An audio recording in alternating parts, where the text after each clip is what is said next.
Hello, folks, and welcome to another episode of the Athenianos podcast.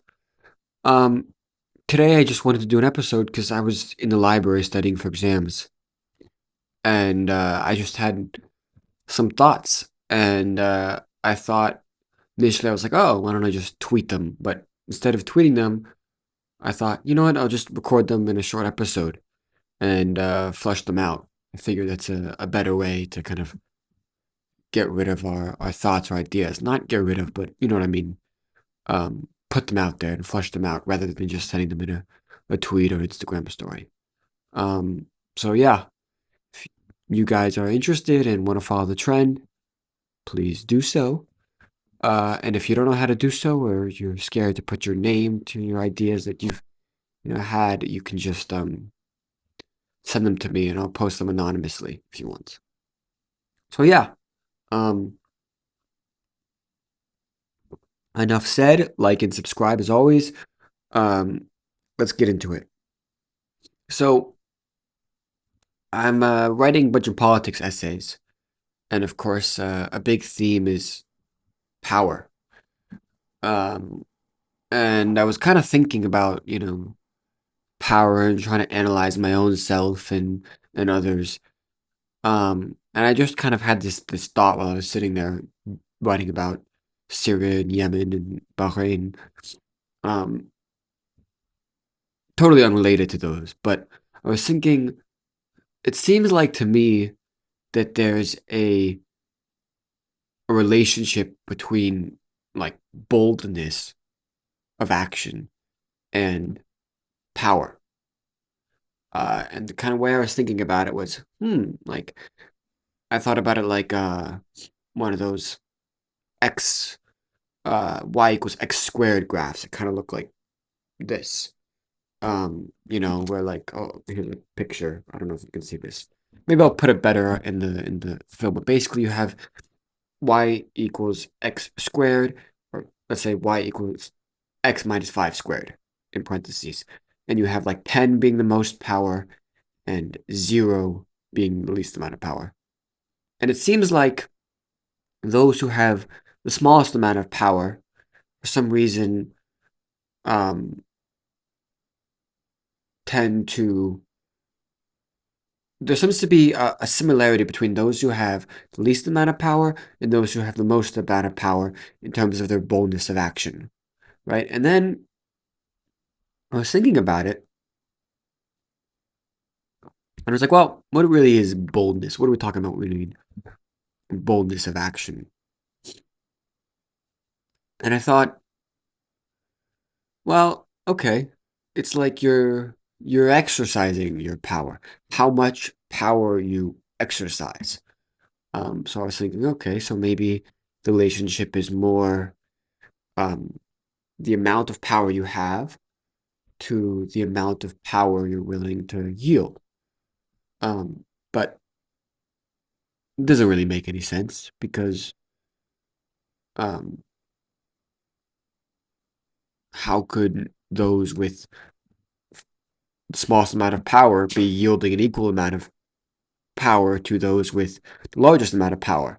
So I said, okay, well, then it must be that the relationship is between percentage of power, percentage of your power that you exercise. So it's the people with the smallest amount of power are exercising related to the amount of power they have.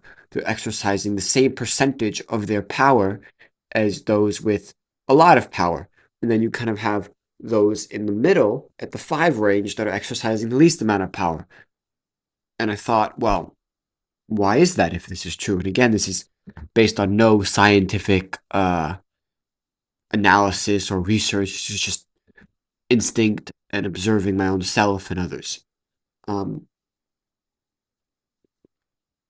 but in some ways, it makes sense, right? Because you have those in the middle who don't have all this stuff, and uh, but at the same time have something, and so they're conscious of the fact that if they try too hard, or if they exert too much of their power that they have, then they might end up in the lower power, and they don't want to go there, so they're nervous, and that stops them from exercising. Uh, that stops them from either going to the lower amounts of power or the higher amounts of power. So they just stay in the middle and don't really wage their power, don't really wage their voice. And then I thought, well, but then how could people in the middle ever move toward the lower ends or the higher ends, right? Because then it would just be the way I put it is it would just be stagnant. Um, and I thought, well, it can't be materially because that doesn't make any sense. Because if you're in the middle and you don't have you have middle resources, but you don't want to wager, um, a lot of your resources, or you don't, and at the same time, right, you don't want to wager a lot of resources, so you don't end up going higher, and you don't really end up going lower, but you're more conservative in your actions. Um, well, except for a few exceptions, obviously, to this theory. It would seem like materially there would be no shifts, but there are shifts. So I thought, okay, so it must be psychological, or it must be, yeah, it must be psychological, right? So I was thinking, oh, it's got to be perceived power. So the relationship has to be, it's got to be something in the mind, a switch in the mind, right? So the relationship must be between perceived power and uh, the percentage of that perceived power that you're willing to wage or put out there or exercise, let's say. Um, and so that's an interesting relationship. And obviously, material factors factor into your perceived and psychological power a lot, right? Because if you have $10 billion, well, you're gonna perceive that you have a lot of power, and probably, you know, you may be right in saying so. And if you're dirt poor and living on the streets, well, you're gonna perceive yourself as having less power. And I don't know, maybe that's the case. Um, and it's interesting because I was just thinking about all of this on my walk home. It's a long walk for those who don't know. I live about 45 minutes on foot from the main library. So it's a lot of time to think, and I do, and have a lot of thoughts. But thinking this theory is not that, the idea that the switch happens psychologically in your perceptions is not that different, right, than what we think about in a lot of, power theories. And when we think about revolutions, right, a lot of times people say, oh, it has to have, you have to engage the working class, the lower class, because those are the most likely to take risks, right? They're the most willing to um, lose their lives for the cause, exercise the most that they have. Whereas people in the middle class, eh, they've got stuff that they're not willing to necessarily um, lose all the time, and then you have people at the top uh, who are the vanguards, are leading the cause, right? There's always needs to be like, for every, um, whatever, 10 million Russians, you gotta have one Lenin, you know? For every, 10 million French peasants, you have to have a Robespierre,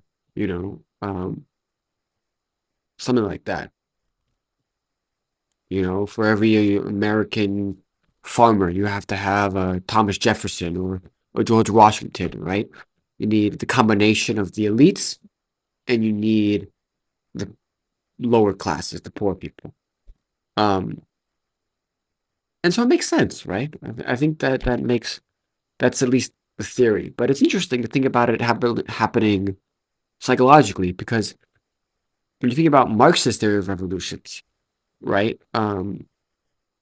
As far as I can tell, what he talks about is not the the workers themselves right? And their conditions themselves, they're going to make them revolutionaries to take bold action. But what he's trying to emphasize is a perceptual shift in their thinking, right? To perceive, to recognize that they are in the lowest possible position, right? It's he's and they may be, it may be fair to say that they're in the lowest possible position, but what he's advocating is a psychological shift in people. It's you go from thinking that you have something and that you're kind of in the middle, and so that's where you are conservative and don't really take bold action, to making you think that actually, or perceive yourselves as at the bottom of the litter, the lowest of the low, and that's when you'll take bold action. And right, he says that the proletariat, um, you know, need to have class consciousness. Um, right, they need to be aware of this.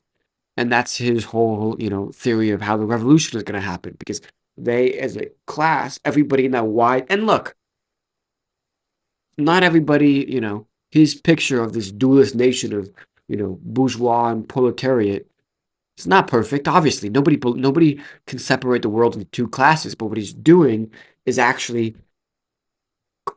what he's trying to do is, because materially you can't create these two dichotomies because they don't exist. Everybody varies materially. So what he was trying to do and trying to advocate for is a psychological conception of these two classes, right?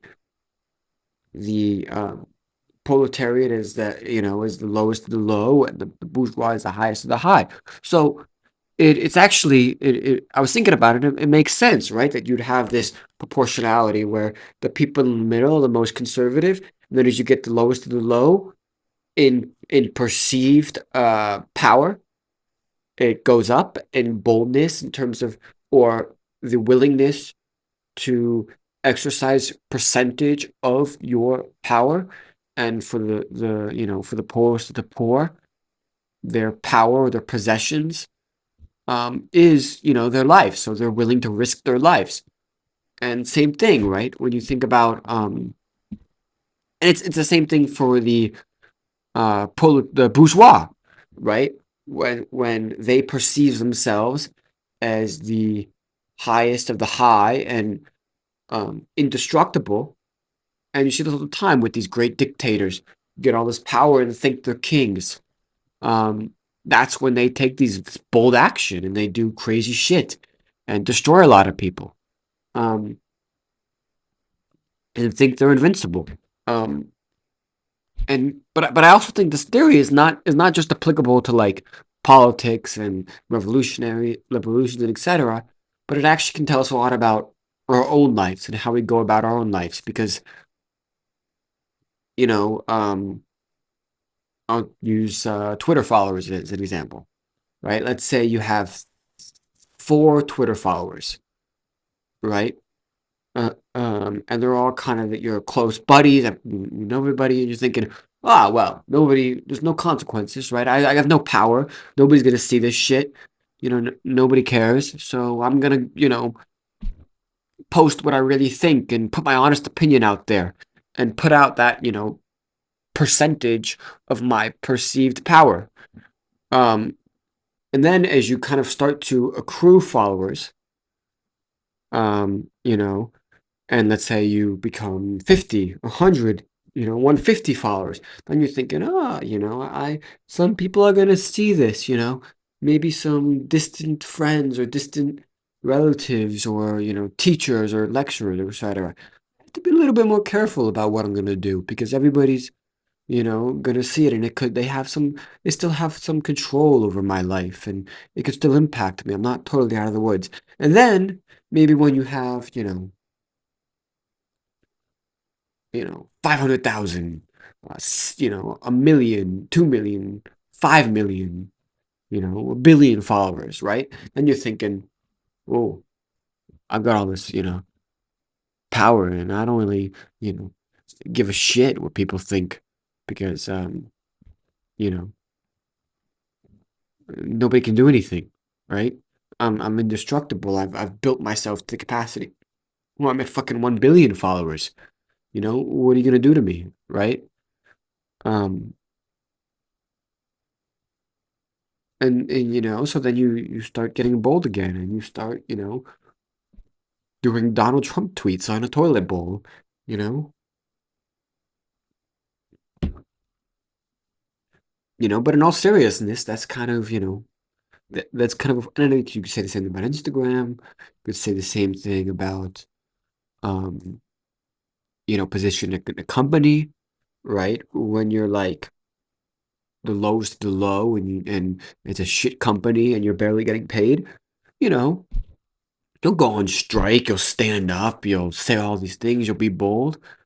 But if you're kind of mid-level range at a good salary, comfortable, you're not going to be the one who's like, oh, we got to unite against, the boss and poison his drink or whatever. Um, that's from a Seinfeld episode, by the way. Um, the poisoning the boss's drink. But, then when you're the boss and you've been the boss for, 5, 10, 15 years, and you've solidified your position, and you basically run the company and own the place, then, you put your feet up on your desk, right? You show up late because you don't give a shit, because you have all this power that you can yield. And yeah, so I think we can take that to our own lives and not just apply it to the political situation. So yeah, um, like I said, like and subscribe. I'm gonna edit out the part about my roommates because that was weird. And see you next time. Also, hi mom and dad. Miss you guys.